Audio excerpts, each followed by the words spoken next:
Hey dreamers, it's me Ameen Chunakkara. So നമുക്കറിയുന്ന കാര്യമാണ്, ശാസ്ത്രലോകം വല്ലാണ്ട് വളർന്നുകൊണ്ടിരിക്കുകയാണ്. തെറ്റും ശരിയും ഉൾക്കൊള്ളുന്ന ശാസ്ത്രലോകം. ഇതിലെ തെറ്റുകളെ തടയുക എന്നുള്ള പ്രധാന ലക്ഷ്യത്തോടു കൂടിയാണ് സൈബർ സെക്യൂരിറ്റി എന്ന് പറയുന്ന ഒരു മേഖല തന്നെ വർക്ക് ചെയ്യുന്നത്, അല്ലെങ്കിൽ ഹാക്കേഴ്സ് എന്ന് പറയുന്ന വ്യക്തികൾ നിലനിൽക്കുന്നത്.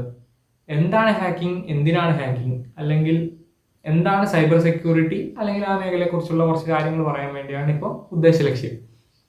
സോ ഒരു എക്സാമ്പിളിലൂടെ പറയാം. ഒരു വീടുണ്ടെന്ന് വിചാരിക്കുക. ഈ വീട്ടിൽ fridge, T V, washing machine അങ്ങനെ ഉള്ള ഉൽപ്പന്നങ്ങളുണ്ട്. പുറത്തുനിന്ന് ഒരാൾ കയറി കഴിഞ്ഞാൽ എടുത്തുകൊണ്ട് പോകാൻ പറ്റുന്ന കാര്യങ്ങൾ, ഓഫ്കോഴ്സ് തെഫ്റ്റ്. സോ ഇതിന് ചുറ്റും, അല്ലെങ്കിൽ ഈ വീടിന് ചുറ്റും ഒരു മതിലുണ്ട്. മറ്റെന്തിൻ്റെയും സഹായമില്ലാതെ കടക്കാൻ പറ്റാത്ത ഒരു മതിൽ. ഫ്രണ്ടിൽ ഗേറ്റ് ഉണ്ട്, അകത്ത് CCTV ഉണ്ട്, ബാക്കി കാര്യങ്ങളെല്ലാം ഓക്കെ. പക്ഷേ ഈ വീടിനോട് ചേർന്ന്, അല്ലെങ്കിൽ ഈ മതിലിനോട് ചേർന്ന് ഒരു മരം അകത്തോട്ട് ഇങ്ങനെ കിളിച്ച് നിൽപ്പുണ്ട്. സോ ഇതുവഴി ഈ കള്ളനകത്ത് കയറാൻ പറ്റും. അത് ആക്സസ് ആണ്. ഈ ഒരു വഴിയെയാണ് ലൂപ്പ് ഹോൾ എന്ന് പറയുക സൈബർ വേൾഡിൽ. സോ ഈ മരത്തെ കണ്ടിട്ട് പുറത്തു നിന്നും ഒരാൾ ഈ വീടിൻ്റെ ഓണർക്ക് പറഞ്ഞു കൊടുക്കുന്നു, അങ്ങനെ ഒരു മരം അവിടെ നിൽപ്പുണ്ട്, അത് വെട്ടിക്കളയണം, അല്ലെങ്കിൽ പുറത്തുനിന്നുള്ള ഒരാൾക്ക് അത് കയറാൻ പറ്റും എന്നുള്ളത്.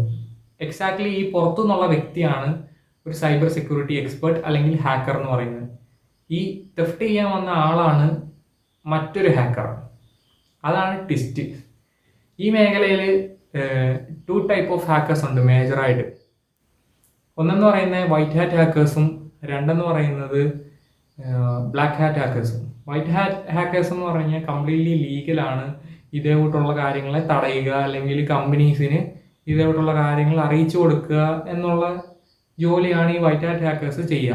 ബ്ലാക്ക് ഹാറ്റ് ഹാക്കേഴ്സ് എന്ന് പറഞ്ഞു കഴിഞ്ഞാൽ കംപ്ലീറ്റ്ലി ഇല്ലീഗൽ വേയിൽ ഇതേകൂട്ടുള്ള ലൂപ്പ് ഹോളുകൾ കണ്ടുപിടിച്ചിട്ട് അകത്ത് കയറുന്ന ജോലിയാണ് ഈ ഒരു സൈബർ സെക്യൂരിറ്റി എക്സ്പേർട്ടിനുള്ളത്, അഥവാ ഈ ഒരു ബ്ലാക്ക് ഹാറ്റ് ഹാക്കേഴ്സിനുള്ളത്. ഇവർ രണ്ടുപേരും എക്സ്പേർട്സ് ആണ്. സോ ഒന്ന് ലീഗൽ വേയും ഒന്ന് ഇല്ലീഗൽ വേയും. ഇത് കൂടാതെ തന്നെ ഒട്ടനേകം ഹാക്കേഴ്സ് ഉണ്ട്. സോ ഞാൻ നോട്ട് ചെയ്ത് വെച്ചിട്ടുണ്ട്, പറഞ്ഞുതരാം. ഗ്രേ ഹാറ്റ് ഹാക്കേഴ്സ് എന്ന് പറയും. അതായത് ഇതിൻ്റെ രണ്ടിൻ്റെ നടുക്ക് നിൽക്കും. സിറ്റുവേഷൻ അനുസരിച്ച് ഇല്ലീഗലും ലീഗലുമായിട്ട് പ്രവർത്തിക്കുന്ന ഹാക്കർ. അടുത്തതെന്ന് പറഞ്ഞു കഴിഞ്ഞാൽ റെഡ് ഹാറ്റ് ഹാക്കേഴ്സ് ആണ്. അതെന്ന് പറഞ്ഞു കഴിഞ്ഞാൽ കംപ്ലീറ്റ്ലി റിവെഞ്ച് എടുക്കുക എന്ന് പറയും. ഈ black hat hackers already hack ചെയ്ത് വെച്ചേക്കുന്ന ഡേറ്റാസിനെ പുള്ളി എടുക്കാൻ പോയി റിവെഞ്ച് എടുത്തിട്ട് അത് ഹാക്ക് ചെയ്തുകൊണ്ട് വരും. It's illegal. ആൻഡ് അടുത്ത സെക്ഷനാണ് ബ്ലൂ ഹാറ്റ് ഹാക്കേഴ്സ്. അതെന്ന് പറഞ്ഞു കഴിഞ്ഞാൽ നമ്മുടെ ഇപ്പോൾ ഒരു സോഫ്റ്റ്വെയർ ഇറങ്ങാൻ പോവുകയാണെന്ന് വിചാരിക്കുക. അപ്പോൾ ഇതേപോലുള്ള പ്രശ്നങ്ങളെ കണ്ടുപിടിക്കാൻ വേണ്ടി ടെസ്റ്റ് ചെയ്ത് നോക്കും. ഇതേപോലുള്ള വഴികൾ മറ്റൊരാളൊക്കെ ആക്സസ് ചെയ്യാൻ പറ്റുന്ന എന്തെങ്കിലും വഴികളുണ്ടോ എന്നുള്ള കാര്യം ടെസ്റ്റ് ചെയ്ത് നോക്കുന്ന ഒരു ടെസ്റ്ററാണ് ബ്ലൂ ഹാറ്റ് ഹാക്കേഴ്സ് എന്ന് പറയുന്നത്.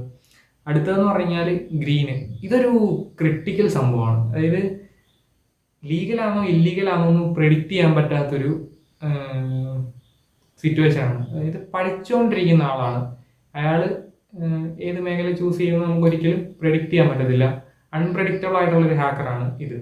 ഇല്ലീഗലാവാം, ലീഗലാവാം, ഡോണ്ട് നോ. സോ അടുത്തെന്ന് പറഞ്ഞു കഴിഞ്ഞാൽ ഹാക്കിവിസ്റ്റ് എന്ന് പറയും. അതായത് എന്തെങ്കിലും പ്രൊട്ടസ്റ്റ് കാര്യങ്ങളൊക്കെ ചെയ്തില്ലേ, അതേകൂട്ട് എന്തെങ്കിലും സോഷ്യൽ കാര്യങ്ങൾക്ക് വേണ്ടി ഹാക്ക് ചെയ്യുന്ന ആൾ, പ്രൊട്ടസ്റ്റ് ചെയ്ത് ഹാക്ക് ചെയ്യുന്ന ആൾ. It's completely illegal. സോ ഏകദേശം ഒരു ധാരണ കിട്ടിയെന്ന് വിചാരിക്കുന്നു. So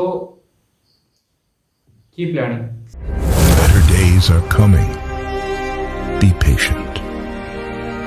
No regrets in life.